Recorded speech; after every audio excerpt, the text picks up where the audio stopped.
تو میرے دوستوں دین جو ہے وہ تو خوف اور امید دونوں کو دیتا ہے کہ اللہ سے ڈرو اور اللہ کی رحمت کے امیدوار بھی رہو. جی ہاں، دونوں دین میں دونوں باتوں کی تعلیم ہے. اپنی ذمہ داری پر رہو اور پھر امیدوار رہو. اپنی ذمہ داری پر رہو اور ڈرو کہ کہیں ادھر ادھر نہ ہو جائے. اگر یہ دونوں باتیں ہوتی ہیں تو شکر گزاری کی اچھی حالت پیدا ہوتی ہے. شکر گزاری کی سب سے اچھی حالت جو ہے وہ استقامت ہوتی ہے کہ آدمی میں استقامت آ گئی. کہ استقامت جو ہے وہ شکر گزاری کی سب سے اچھی صفت ہے. پابند ہو گیا اللہ سے ڈر کر کے، اللہ کی رحمت کی امید کے ساتھ، یہ اللہ کی باتوں کا، اللہ کی ذمہ داریوں کا پابند. استقامت پر آنا یہ شکر گزاری کی سب سے اچھی حالت. یہی بات ابو بکر رضی اللہ تعالیٰ عنہ نے صحابہ کرام کو سمجھائی تھی، اور یہ اس وقت سمجھائی تھی جب حضور صلی اللہ علیہ وسلم کی وفات ہو گئی. وہ صحابہ جو ہے ایک دم پریشان کہ اب کیا ہوگا. بہت بڑا صدمہ امت کے لیے، کہتے ہیں امت کے لیے اس سے بڑا کوئی صدمہ نہیں ہے کہ حضور صلی اللہ علیہ وسلم کی وفات. یہ امت کے لیے سب سے بڑا صدمہ. اس لیے باقی صدمے ہلکے ہیں، اس کا بدل ہو جائے گا. یہ سب سے بڑا صدمہ ہے حضور صلی اللہ علیہ وسلم کی وفات. وہ تو رات دن ساتھ رہتے تھے. ہاں، ان پر جو اثر ہوگا وہ تو وہی جانتے ہیں. ہوش اڑ گئے. وہ کوئی سنبھالنے والا چاہیے. ہاں، کوئی سنبھالنے والا چاہیے، کیونکہ یہ نبی رہبر بھی ہوتا ہے اور حالات میں سنبھال بھی لیتا ہے لوگوں کو، اپنے آدمیوں کو. یہ سنبھل جاوے، جم جاوے، تو سنبھلنے والا چاہیے. تو اللہ تعالیٰ نے حضور صلی اللہ علیہ وسلم کے لیے ایسے ساتھی پیدا کر دیے جو آپ کی جگہ پر رہ کر کے آپ کا کام کرے. تو ابو بکر رضی اللہ تعالیٰ عنہ ان میں سب سے پہلے کہ آپ کی جگہ پر رہ کر کے اپنے آپ کو بھی دیکھیں اور امت کو بھی سنبھالیں. جو انہی کا کام تھا کہ وہ آپ کی جگہ پر انہوں نے کام کو سنبھالا. آپ کی بیماری میں نمازیں پڑھائی آپ کی جگہ کھڑے ہو کر.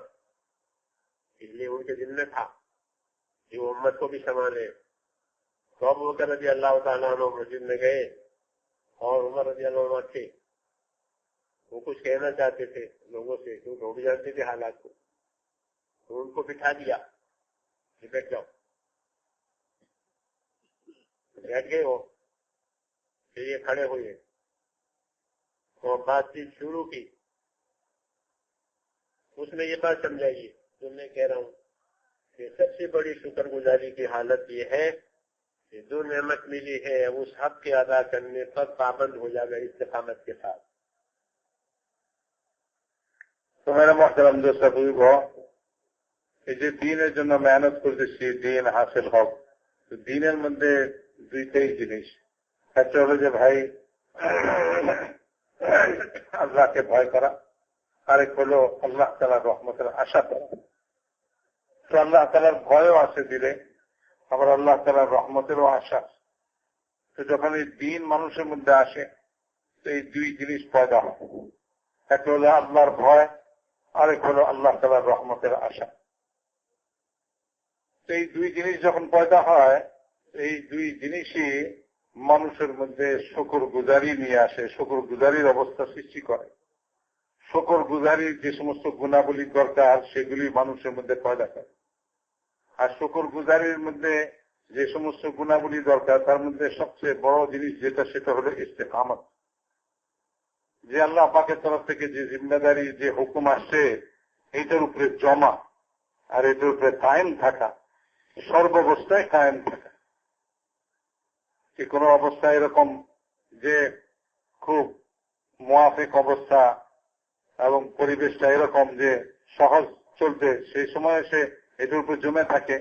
আবার যখন বিপরীত কোন অবস্থা দেখে, তো সেই অবস্থার মধ্যেও সে এই জিম্মাদারি আল্লাহ তাআলার হুকুমের উপর জমে থাকে। এইটার নাম হলো ইস্তেকামত। এই ইস্তেকামত এটা হলো সবচেয়ে শুকর গুজারির মধ্যে সবচেয়ে উঁচা দরজার গুণ এবং সবচেয়ে উঁচা দরজার জিনিস। তো এই ইস্তেকামত মানুষের মধ্যে আসে যখন শুকর গুজারি মানুষ করতে শুরু করে, তো তার মধ্যে ইস্তেকামত পয়দা হয়। মেরে মহতারাম দোস্তা বুজুর্গ, এই ইস্তেকামত এটাকে আনার জন্যই, এটাকে নিজের ভিতরে পয়দা করার জন্যই এই মেহনত করা, মেহনত করতে করতে যাতে দিন আমাদের মধ্যে আসে, আল্লাহ তাআলার ভয়, আল্লাহ তাআলার রহমতের আশা আসে।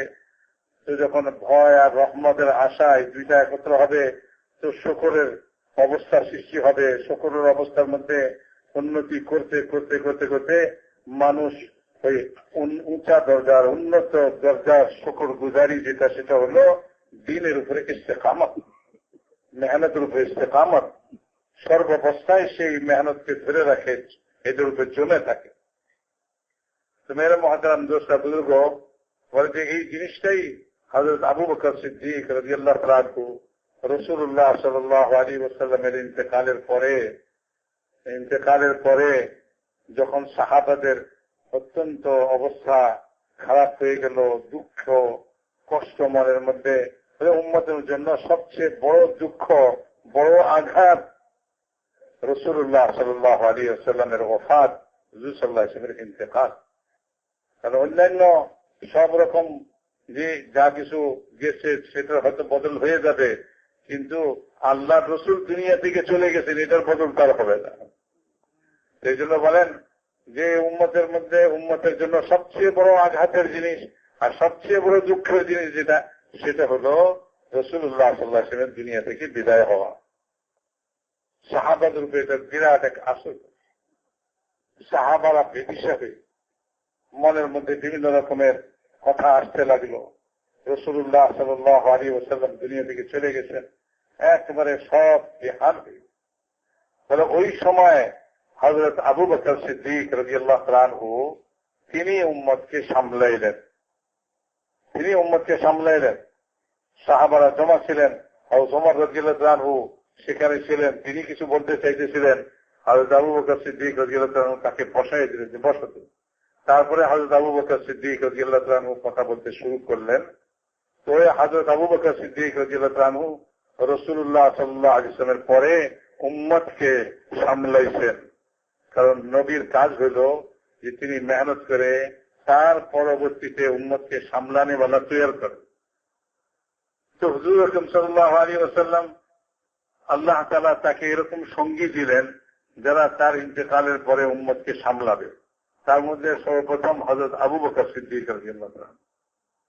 তো হযরত আবু বকর সিদ্দিক রাদিয়াল্লাহু তাআলা আনহু হুজুর সাল্লাল্লাহু আলাইহি ওয়াসাল্লামের উম্মতের হুজুর সাল্লাল্লাহু আলাইহি ওয়াসাল্লামের ওফাতের পরে, ইন্তেকালের পরে যখন উম্মত একেবারে দুরবস্থার মধ্যে, দুর্দশা, দুঃখ, কষ্ট, বিভিন্ন রকমের ওয়াসওয়াসা, এই সব কিছুর মধ্যে যখন তাদের অবস্থা একেবারে অত্যন্ত কঠিন অবস্থা হইল, তো বলে ওই সময় হযরত আবু বকর সিদ্দিক রাদিয়াল্লাহু তাআলা আনহু উম্মতকে সামলাইলেন এবং উম্মতকে সামলাতে যায় তিনি উম্মতের মধ্যে কথা বললেন। আর ওই যে কথা বললেন সেই কথার মধ্যে প্রথম জিনিস যেটা ছিল, গুরুত্বপূর্ণ জিনিস যেটা ছিল, সেটা এই ইস্তেকামতের বিষয় ছিল।